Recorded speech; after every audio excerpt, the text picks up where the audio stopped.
How did the ancient Egyptians use cannabis? Oh, honey, they were so far ahead of us. It's fantastic. I've got the textbook here, and I'll go through some of the examples, and there's things that we could still be learning from for today.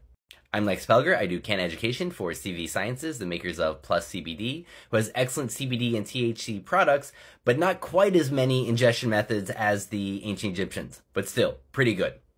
So for starters, there's no evidence that the Egyptians knew anything about the smoking or fumigation uses of cannabis. That's the one thing they didn't know about. According to the Ancient Egyptian Herbal by Lisa Manish, which apparently is the book in the field on what can be known from these very, very ancient sources.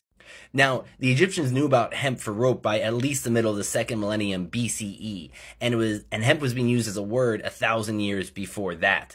Hemp has been found in the pyramids and even cannabis pollen on the mummy of Ramses II.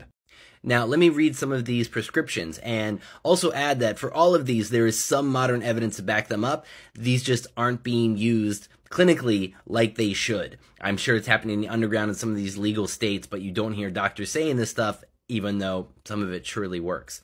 The most famous prescription from the ancient Egyptians is a treatment for the eyes, and it is grounding together celery and hemp and leaving it in the dew overnight and then washing your eyes with that.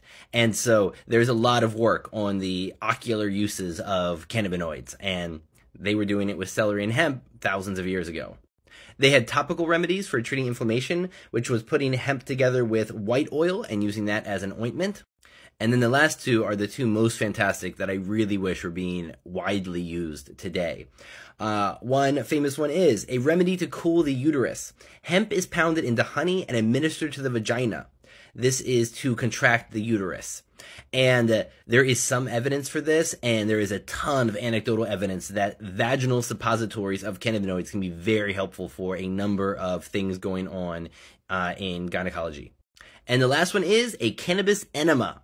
You combine it with carob and then place it in the appropriate orifice. And as anyone who is into drugs knows, one of the safest, best ways to get drugs into your system is by rectal administration, because there is no liver getting in the way. These drugs then go directly into the bloodstream.